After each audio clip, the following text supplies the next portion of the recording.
ರಾಜ್ಯ ರಾಜಕೀಯದಲ್ಲಿ ಹಲ್ಚಲ್ ಎಬ್ಬಿಸಿದೆ ಹನಿ ಗ್ಯಾರಂಟಿ ಸರ್ಕಾರಕ್ಕೆ ನುಂಗಲಾರದ ತುತ್ತಾಗಿದೆ ಪ್ರಕರಣ ಸುಪ್ರೀಂನಲ್ಲಿಂದು ಹನಿ ಟ್ರ್ಯಾಪ್ ಅರ್ಜಿಯ ವಿಚಾರಣೆ ಸಾಗುತ್ತೆ. ಈಗಾಗಲೇ ರಾಜ್ಯ ರಾಜಕೀಯದಲ್ಲಿ ಈ ಹನಿ ಟ್ರ್ಯಾಪ್ ಪ್ರಕರಣ ಹಲ್ಚಲ್ ಎಬ್ಬಿಸಿದೆ. ಇದೊಂದು ರೀತಿ ನುಂಗಲಾರದ ತುತ್ತಾಗಿದೆ. ಆ ಹಿನ್ನೆಲೆಯಲ್ಲಿ ಈ ಹನಿ ಟ್ರ್ಯಾಪ್ ಅರ್ಜಿ ಸುಪ್ರೀಂ ಕೋರ್ಟ್ನಲ್ಲಿಂದು ಸಾರ್ವಜನಿಕ ಹಿತಾಸಕ್ತಿ ಅರ್ಜಿ ಸಲ್ಲಿಕೆಯಾಗಿತ್ತು. ಯಾಕಂದ್ರೆ ಈ ವಿಚಾರಕ್ಕೆ ಸಂಬಂಧಪಟ್ಟಂತೆ ನ್ಯಾಯಾಲಯದಲ್ಲಿ ಸಂಜೀವ್ ಖನ್ನಾ ಪೀಠದೆದುರು ಸಾರ್ವಜನಿಕ ಹಿತಾಸಕ್ತಿಯನ್ನ ಸಲ್ಲಿಸಲಾಗಿತ್ತು. ಈಗಾಗಲೇ ಒಂದು ಕಡೆ ಹನಿ ಟ್ರ್ಯಾಪ್ ಮಾಡುವವರಿಗೆ ಶಿಕ್ಷೆಯ ವಿಚಾರಕ್ಕೆ ಸಂಬಂಧಪಟ್ಟಂತೆ ಕಠಿಣವಾದಂತ ಒಂದು ಕಾನೂನನ್ನು ತರಬೇಕು. ಎಷ್ಟೋ ಜನ ಆತ್ಮಹತ್ಯೆ ಮಾಡ್ಕೊಂಡಿದ್ದಾರೆ ಮಾನ ಮರ್ಯಾದೆಗೆ ಅಂಜಿ. ಸೊ ಈಗ ರಾಜ್ಯ ರಾಜಕೀಯದಲ್ಲಿ ಈ ಹನಿ ಟ್ರ್ಯಾಪ್ ವಿಚಾರಕ್ಕೆ ಸಂಬಂಧಪಟ್ಟಂತೆ ಎಲ್ಲೋ ಒಂದು ಕಡೆ ಸಾಕಷ್ಟು ಜನ ಹೊರಗೆ ಹೇಳ್ಕೊಳ್ಳಲು ಆಗದೆ ತಮ್ಮ ಹತ್ರ ಇಟ್ಕೊಳ್ಳಲು ಆಗುದೆ ಒದ್ದಾಡ್ತಿದ್ದಾರೆ. ಸೊ ಹಾಗಾಗಿ ಸಾರ್ವಜನಿಕ ಹಿತಾಸಕ್ತಿಯ ಅರ್ಜಿಯ ವಿಚಾರಣೆಯನ್ನು ಸಲ್ಲಿಕೆ ಮಾಡಲಾಗಿದೆ. ಈ ಬಗ್ಗೆ ಮತ್ತಷ್ಟು ಮಾಹಿತಿಯನ್ನ ಕೊಡ್ತಾರೆ ನಮ್ಮ ಪ್ರತಿನಿಧಿ ಬಸವರಾಜ್ ಸಂಪರ್ಕದಲ್ಲಿದ್ದಾರೆ. Basavaraj, good morning. Good morning Roopa.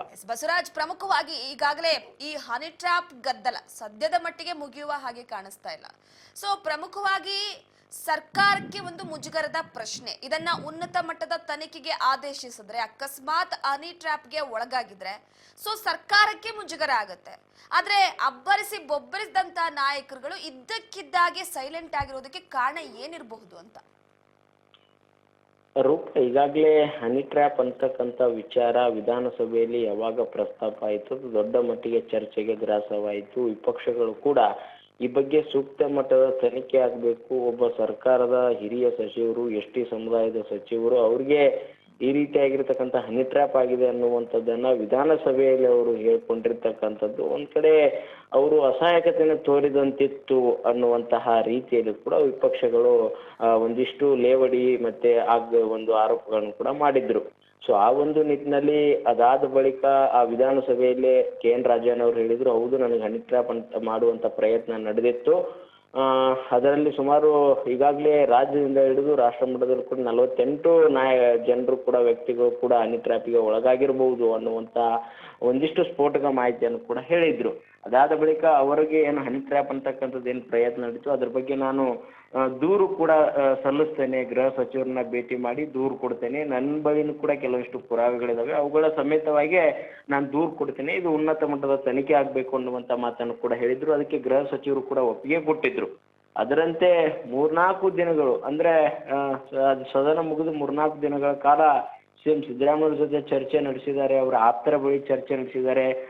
ಸಾಕಷ್ಟು ಒಂದಿಷ್ಟು ಅಳೆದು ತೂಗಿ ಲೆಕ್ಕಾಚಾರಗಳನ್ನ ಹಾಕಿ ಕೊನೆಗೂ ನಿನ್ನೆ ಕೆ.ಎನ್. ರಾಜನ್ ಅವರು ಗೃಹ ಸಚಿವ ಪರಮೇಶ್ವರನ್ನ ಭೇಟಿ ಮಾಡಿ ಅವರ ಮನವಿಯನ್ನು ಕೂಡ ಕೊಟ್ಟಿರ್ತಕ್ಕಂಥದ್ದು. ಏನು ವಿಧಾನಸಭೆಯಲ್ಲಿ ಏನು ಚರ್ಚೆ ಆಯಿತು, ಕೆ.ಎನ್. ರಾಜನ್ ಅವರು ಏನೆಲ್ಲ ಹನಿ ಟ್ರ್ಯಾಪ್ ಪ್ರಯತ್ನದ ಬಗ್ಗೆ ಹೇಳಿದ್ರು ಅವುಗಳನ್ನೆಲ್ಲವನ್ನು ಕೂಡ ಉಲ್ಲೇಖಿಸಿ 3 ಪುಟಗಳ ಒಂದಿಷ್ಟು ಮನವಿಯನ್ನು ಕೂಡ ನಿನ್ನೆ ಕೊಟ್ಟಿರ್ತಕ್ಕಂಥದ್ದು.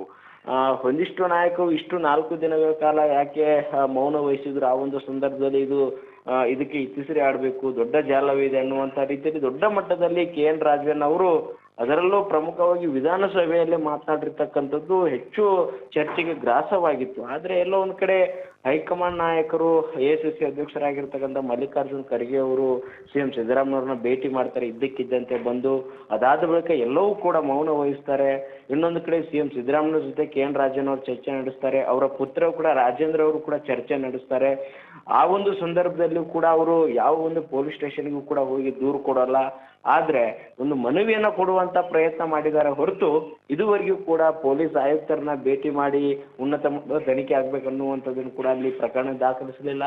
ಆದ್ರೆ ಮನವಿಯನ್ನು ಮಾತ್ರ ಕೊಟ್ಟಿರ್ತಕ್ಕಂಥದ್ದು ಎಲ್ಲ ಒಂದು ಕಡೆ ಕೆ.ಎನ್. ರಾಜನ್ ಅವರ ನಡೆಯೂ ಕೂಡ ತೀವ್ರ ಕುತೂಹಲಕ್ಕೆ ಎಡೆ ಮಾಡಿಕೊಡ್ತಾ ಇದೆ, ಅನುಮಾನಗಳಿಗೆ ಕೂಡ ಎಡೆ ಮಾಡಿಕೊಡ್ತಾ ಇದೆ. ಯಾಕಂತಂದ್ರೆ ನೀವು ಹೇಳಿದಂತೆ ಅವತ್ತು ವಿಧಾನಸಭೆಯಲ್ಲಿ ಅಬ್ಬರಿಸಿದಂತಹ ಒಂದಿಷ್ಟು ರೋಷಾವೇಶ ಇವತ್ತಿಗೆ ಕಾಣ್ತಾ ಇಲ್ಲ ಅನ್ನುವಂಥದ್ದು ದೊಡ್ಡ ಮಟ್ಟಿಗೆ ಚರ್ಚೆಗೆ ಗ್ರಾಸವಾಗ್ತಾ ಇದೆ. ರೂಪ, ಓಕೆ, ಥ್ಯಾಂಕ್ ಯು ನಿಮ್ಮೆಲ್ಲ ಮಾಹಿತಿಗಾಗಿ ಬಸವರಾಜ್.